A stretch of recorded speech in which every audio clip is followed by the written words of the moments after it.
എല്ലാ കൂട്ടുകാർക്കും പുതിയൊരു വീഡിയോയിലേക്ക് സ്വാഗതം. എൻ്റെ കുക്കിങ്ങും ദിനചര്യകൾക്കുമൊപ്പം നിങ്ങൾക്ക് ഉപകാരപ്പെടുന്ന ചില അറിവുകൾ പങ്കുവെക്കാനാണ് ഈ വീഡിയോ. പറയുന്ന കാര്യങ്ങൾ മാത്രം ശ്രദ്ധിക്കുക. വിഷ്വൽസ് ശ്രദ്ധിക്കേണ്ടതില്ല. എഡ്യൂക്കേഷണൽ പർപ്പസ് മാത്രം ഉദ്ദേശിച്ചുള്ള ഈ വീഡിയോ കല്യാണം കഴിച്ചവർ മാത്രം കാണാൻ ശ്രമിക്കുക. വീഡിയോ ഉപകാരപ്രദമാണ്, മറ്റുള്ളവരും അറിയേണ്ടതാണ് എന്ന് തോന്നുന്നുവെങ്കിൽ ഷെയർ ചെയ്ത് സപ്പോർട്ട് ചെയ്യാൻ മടിക്കരുത്. അപ്പോൾ നമുക്ക് വീഡിയോയിലേക്ക് കടക്കാം.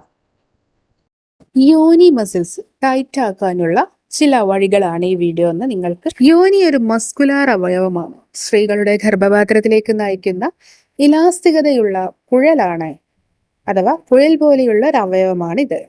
ഏകദേശ വലിപ്പം 4 ഇഞ്ച് നീളവും 1 ഇഞ്ച് വ്യാസവുമാണ്.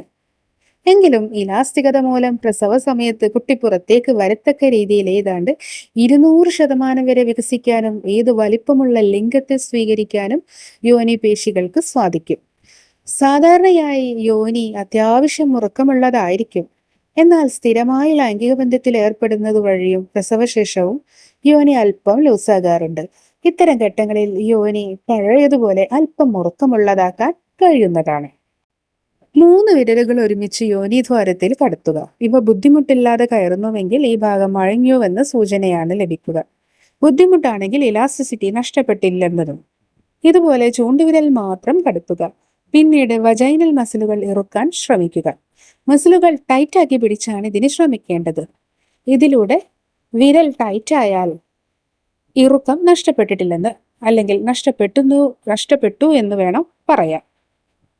അതെ, ഇവയുടെ അഥവാ യോനിയുടെ മസിൽസ് ടൈറ്റ് ആക്കാനുള്ള കെഗൽ എക്സസൈസിനെ കുറിച്ച് പറയാം. ഇവയുടെ മറ്റൊരു പേരാണ് പെൽവിക് ഫ്ലോർ എക്സസൈസ്. യോനി, പുരുഷലിംഗം, മൂത്രസഞ്ചി, കുടൽ, മലദ്വാരം എന്നിവിടങ്ങളിലെ മസിലുകളാണ് പെൽവിക് മസിൽസ്. ഇവ ടൈറ്റ് ചെയ്യുന്നത് വഴി യോനിക്ക് മുറുക്കം കൂട്ടാൻ സാധിക്കും. മാത്രവുമല്ല, അറിയാതെ അല്ലെങ്കിൽ പിടിച്ചു നിർത്താനാവാതെ മൂത്രം പോകുന്ന അവസ്ഥയും ഇതുവഴി കൺട്രോൾ ചെയ്യാൻ സാധിക്കുന്നതാണ്. കെഗൽ എക്സസൈസ് ചെയ്യാൻ ആദ്യം പെൽവിക് മസിൽസ് തിരിച്ചറിയേണ്ടതാണ്. ഇതിന്റെ രീതി പറയാം.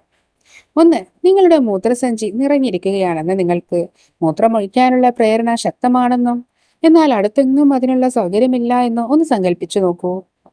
മൂത്രമൊഴിക്കുന്നതിനെ നിയന്ത്രിക്കുന്ന മസിലുകൾ സങ്കോചിപ്പിക്കുക. അപ്പോൾ നിങ്ങൾ അറിയുന്ന മസിലുകളാണ് പെൽവിക് മസിലുകൾ. 2. മൂത്രമൊഴിച്ചു കൊണ്ടിരിക്കുന്നതിനിടെ അത് നിർത്തുക. മൂത്രമൊഴിക്കുന്നത് നിർത്തുന്നതിനായി നിങ്ങൾ സമ്മർദ്ദം നൽകുന്നത് പെൽവിക് മസിലുകളുടെ ഒരു ഭാഗത്താണ്.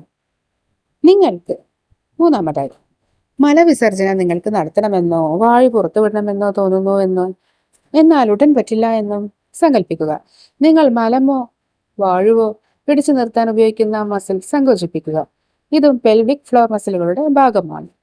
ഇപ്പോൾ നിങ്ങൾക്ക് പെൽവിക് മസിൽസ് തിരിച്ചറിയാമെന്ന് കരുതുന്നു. ഇനി ചെയ്യേണ്ട വ്യായാമം പറഞ്ഞു തരാം. 1. കിടന്നുകൊണ്ടുള്ള വ്യായാമമാണ്. കാൽമുട്ടുകൾ മടക്കി അല്പം അകത്തി വെച്ച് നിലത്ത് മലർന്നു കിടക്കുക.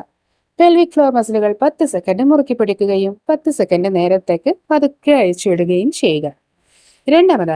ഇരിക്കുന്ന അവസ്ഥയിൽ കാൽമുട്ടുകൾ അകത്തി വെച്ച് കസേരയിൽ ഇരിക്കുകയും പെൽവിക് ഫ്ലോർ മസിലുകൾ മുറുക്കി മുകളിലേക്ക് ഉയർത്താൻ ശ്രമിക്കുക. ഈ സമയത്ത് കസേരയിൽ നിന്ന് ശരീരം ഉയരാതിരിക്കാൻ ശ്രദ്ധിക്കണം. മസിലുകൾ സങ്കോചിപ്പിക്കുന്ന പ്രക്രിയ 10 സെക്കൻഡ് തുടരണം. തുടർന്ന് മസിലുകൾ അഴിച്ചുവിട്ട് 10 സെക്കൻഡ് തുടരുക. 3. നിൽക്കുന്ന സ്ഥിതിയിൽ നിങ്ങൾ മൂത്രമൊഴിക്കുന്നതും മലവിസർജനം നടത്തുന്നതും പിടിച്ചു നിർത്താൻ ശ്രമിച്ചതുപോലെ കാലുകൾ അകത്തി നിന്നുകൊണ്ട് പെൽവിക് മസിലുകൾ സങ്കോചിപ്പിക്കുക. മസിലുകൾ 10 സെക്കൻഡ് സങ്കോചിപ്പിക്കുന്നതും 10 സെക്കൻഡ് ആയാസരഹിതമാക്കുന്നതും തുടർന്ന് ചെയ്യുക. അതുപോലെ മറ്റൊരു കാര്യങ്ങൾ ശ്രദ്ധിക്കേണ്ടത്, കെഗൽ വ്യായാമങ്ങൾ ചെയ്യുന്നതിന് മുൻപ് മൂത്രസഞ്ചി ശൂന്യമാക്കണം. ശ്വാസം പിടിച്ചു നിർത്തുന്നതും ഒഴിവാക്കുക. ദീർഘശ്വാസം എടുത്ത ശേഷം ശരീരം ആയാസരഹിതമാക്കിക്കൊണ്ടാണ് വ്യായാമങ്ങൾ ചെയ്യേണ്ടത്. ഓരോ തവണ സങ്കോചിപ്പിച്ച ശേഷവും പെൽവിക് മസിലുകൾ അയച്ചുവിടണം. അതുപോലെ നിന്നും ഇരുന്നും കൊണ്ട് മാറി മാറി ചെയ്യാൻ ശ്രമിക്കുക. അതുപോലെ കെഗൽ ചെയ്തു തുടങ്ങുമ്പോൾ ഉടനെ തന്നെ ഫലം കാണില്ല. ഒരു മാസമൊക്കെ തുടർച്ചയായി ചെയ്യുമ്പോഴാണ് മാറ്റങ്ങൾ കാണാവുന്നത്. 3-4 മാസങ്ങൾ കൊണ്ട് നല്ല മാറ്റം അറിയാൻ സാധിക്കും. സ്ത്രീകളിൽ യോനിയിലെ പേശികൾ മുറുക്കം ലഭിക്കാനും മൂത്രമൊഴിക്കലിലെ നിയന്ത്രണമില്ലായ്മ തടയാനും ഇത് സഹായകരമാണ്. പുരുഷന്മാർക്ക് കൂടുതൽ സമയദൈർഘ്യം ലഭിക്കാനും സ്ഖലനം നിയന്ത്രിക്കാനും എല്ലാം സഹായകരമാണ്. അപ്പോൾ ഈ വീഡിയോ നിങ്ങൾക്ക് പ്രയോജനപ്രദമെന്ന് കരുതുന്നു. ഇതുപോലെ മറ്റൊരു വീഡിയോയുമായി വീണ്ടും കാണാവുന്നതാണ്. അതുവരേക്കും ബൈ.